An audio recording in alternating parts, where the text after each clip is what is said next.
नमस्कार दर्शकों, आप देखें द न्यूज़ 15 और आपके साथ में सुम्बिका। चलिए नजर डालते हैं आज के तमाम 15 बड़ी खबरों पर। अरविंद केजरीवाल सरकार में मंत्री आतिशी को दिल्ली का नया मुख्यमंत्री बनाने का ऐलान कर दिया गया है। आपको बता दें कि आतिशी दिल्ली में आम आदमी पार्टी की पहली महिला मुख्यमंत्री होने जा रही हैं। वहीं आज अरविंद केजरीवाल दिल्ली के मुख्यमंत्री पद औपचारिक रूप से उपराज्यपाल से मिलकर अपना इस्तीफा सौंपा और इसके बाद आतिशी नए मुख्यमंत्री के रूप में शपथ ग्रहण की। और दिल्ली के मुख्यमंत्री पद के लिए चुने जाने के बाद आम आदमी पार्टी की नेता आतिशी ने प्रेस कॉन्फ्रेंस कर अरविंद केजरीवाल की तारीफ भी की। उन्होंने कहा कि अगर आज मैं किसी और पार्टी में होती तो मुझे शायद चुनाव लड़ने का टिकट भी नहीं दिया जाता। आतिशी के सीएम चुने जाने पर बीजेपी प्रदेश अध्यक्ष वीरेंद्र सचदेवा ने निशाना साधा। उन्होंने कहा कि मनीष सिसोदिया के दबाव में केजरीवाल को आतिशी को मुख्यमंत्री बनाना पड़ा है। चेहरा बदल लेने से आम आदमी पार्टी का भ्रष्टाचारी चरित्र नहीं बदल सकता। और इसके अलावा बीजेपी के एक पोस्टर जारी किया है जिसमें आतिशी को कठपुतली मुख्यमंत्री बताया गया।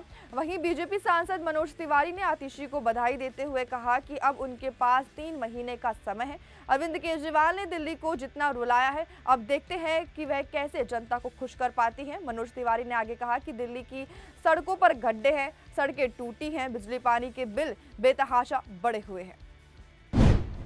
आम आदमी पार्टी सांसद स्वाति मालीवाल ने भी आम आदमी पार्टी पर निशाना साधा। उन्होंने कहा, दिल्ली के लिए आज बहुत दुखद दिन है। आज दिल्ली की मुख्यमंत्री एक ऐसी महिला को बनाया जा रहा है जिनके परिवार ने आतंकवादी अफजल गुरु को फांसी से बचाने की लंबी लड़ाई लड़ी। उनके माता पिता ने आतंकी अफजल गुरु को बचाने के लिए माननीय राष्ट्रपति को दया याचिकाएं लिखी।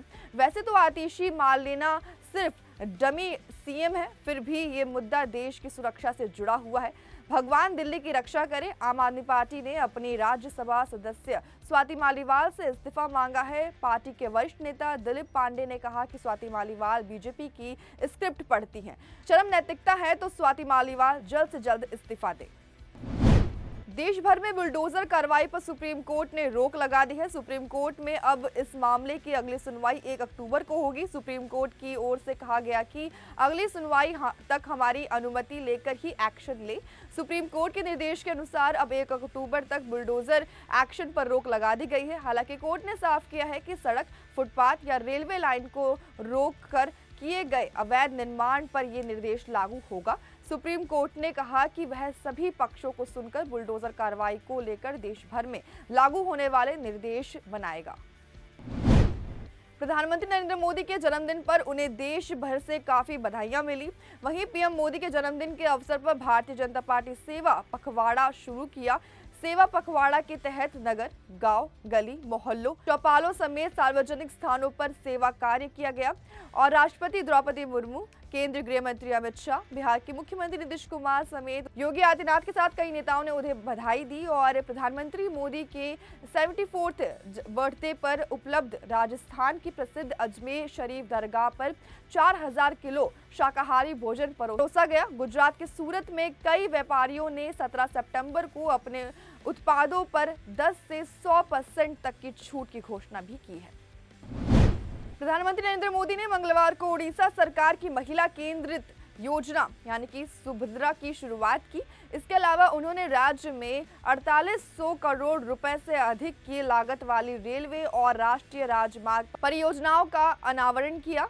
प्रधानमंत्री ने राज्य में 2871 करोड़ रुपए की लागत वाली राष्ट्रीय रेलवे परियोजनाओं का शिलान्यास भी किया।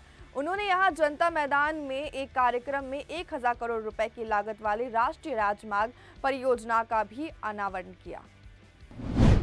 गणेश उत्सव को लेकर खुफिया एजेंसियों का अलर्ट। मुंबई सहित महाराष्ट्र में गणेश उत्सव को लेकर खुफिया एजेंसी ने अलर्ट जारी किया है। सूत्रों की अगर माने तो खुफिया एजेंसियों को मिले इनपुट के मुताबिक गणेश विसर्जन के मौके पर कुछ असामाजिक तत्व शहर और राज्य में माहौल बिगाड़ने की फिराक में है। हाल ही में कई जगहों पर मूर्ति को खंडित करने के मामले सामने आए हैं। इसी तर्ज पर ये असामाजिक तत्व कहीं मूर्ति को खंडित कर या गणपति की विसर्जन यात्रा में किसी कारनामे को अंजाम देकर 2 समुदाय के बीच टेंशन निर्माण करने की कोशिश कर सकते हैं।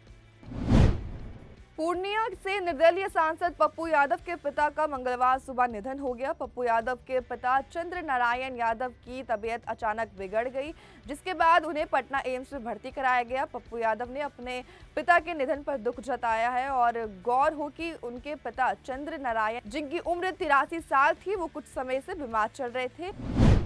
सुप्रीम कोर्ट ने श्री कृष्ण जन्मभूमि मामले में इलाहाबाद हाईकोर्ट के आदेश के खिलाफ मस्जिद कमेटी की याचिका पर सुनवाई के बाद इसकी अगली सुनवाई 4 नवंबर तक के लिए टाल दी गई है। याचिका में इलाहाबाद हाईकोर्ट के फैसले को चुनौती दी गई थी और हाईकोर्ट ने मंदिर पक्ष की 18 याचिकाओं को सुनवाई योग्य माना था।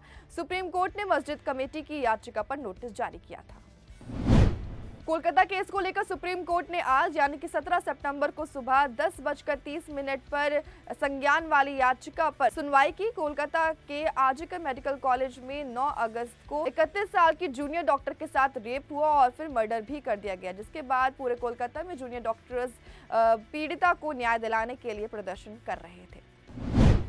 हरियाणा के पलवल में सूर्य विधायक सुभाष चौधरी का निधन हो गया। सुभाष चौधरी ब्रेन हैमरेज की वजह से उन्हें 13 सितंबर को फरीदाबाद के फोर्टिस अस्पताल में भर्ती कराया गया था। मंगलवार दोपहर 11:50 पर उन्होंने अंतिम सांस ली। वे 73 साल के थे। उनके जाने के बाद परिवार में शोक की लहर छा गई है। उत्तर प्रदेश में भारी बारिश से कई जिलों में बाढ़ जैसे हालात बने हुए हैं, जिसकी वजह से सड़कों से लेकर घरों तक पानी भरा हुआ है। यूपी के मिर्जापुर में लगातार गंगा नदी में पानी का स्तर बढ़ने के कारण बाढ़ की स्थिति बनी हुई है। मिर्जापुर में बाढ़ के कारण सबसे ज्यादा नुकसान किसानों को हुआ है, क्योंकि बाढ़ की वजह से किसानों की पूरी फसल बर्बाद हो चुकी है। गंगा में पानी का स्तर इतना तेजी से बढ़ा है कि किसानों को काफी मुश्किलों का सामना करना पड़ रहा है। वहीं भारी बारिश की वजह से किसानों को नुकसान हुआ ही है, साथ ही बस्तियों में रहने वाले लोगों को भी काफी नुकसान का सामना करना पड़ा है। न्यूयॉर्क के मेलविले में बीएपीएस स्वामीनारायण मंदिर में तोड़फोड़ का मामला सामने आया है। इसे लेकर भारत ने अमेरिका के साथ समक्ष कड़ा विरोध जताया है। न्यूयॉर्क में भारत के महाविजय दूतावास ने इस घटना की निंदा की है और इसे अस्वीकार्य करार दिया है। न्यूयॉर्क में भारत के महाविजय दूतावास ने इस मामले को अमेरिकी कानूनी प्रवर्तन अधिकारियों के समक्ष उठाया है और उनसे इस कृत्य के अपराधियों के खिलाफ कार्रवाई करने की अपील की है।